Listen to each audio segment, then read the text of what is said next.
মই প্ৰায় সময়তে চাই থাকক এচাম সনাতন বিৰোধীয়ে কয় হিন্দু কৰে। হ'ব পাৰে হিন্দু শব্দৰ অৰ্থ ইতিহাসত ভিন্ন, কিন্তু মোৰ দৃষ্টিত হিন্দু সেইসকল যিসকলে মোগল শাসনৰ 700 বছৰৰ নিৰ্মম অত্যাচাৰৰ বিৰুদ্ধে বীৰত্বৰে যুদ্ধ কৰি কৰি নিজৰ প্ৰাণ বলিদান দিছিল। এই পুণ্যভূমি ভাৰত মাতৃৰ ৰক্ষাৰ্থে, সনাতন সংস্কৃতিৰ ৰক্ষাৰ্থে নিজৰ ধৰ্মক ত্যাগ নকৰি হিন্দুত্বৰ ধ্বজা সেই মোগল শাসনৰ পৰা এতিয়াও বংশগতভাৱে গৌৰৱৰে ধৰি আছে। সেইসকলেই প্ৰকৃত হিন্দু।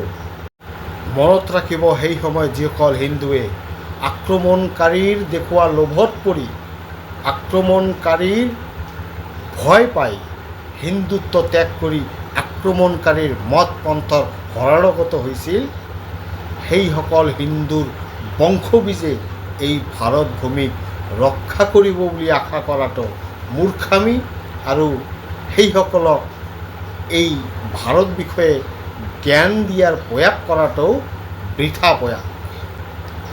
আচলতে সিহঁত ভীতু কাপুৰুষ, সেইকাৰণে সিহঁতে ধৰ্ম পৰিৱৰ্তন কৰিছিল। সিহঁতৰ বংশবীজে এই পুণ্যভূমি ভাৰতবৰ্ষক ৰক্ষা কৰাটো দূৰৰ কথা, পাৰিলে সুযোগ পালেই এই দেশটোক বৰবাদ কৰিব, যাৰ প্ৰমাণ 1947 চনৰ 14 আগষ্টত সৃষ্টি হোৱা সেই পাকিস্তান। সেয়ে ভাৰত ভূমিত যিসকল হিন্দু পূৰ্বপুৰুষে যেনেকৈ মোগলৰ সন্মুখত নত হোৱা নাছিল, নিজৰ ধৰ্ম কৃষ্টি সংস্কৃতিক বিসৰ্জন দিয়া নাছিল,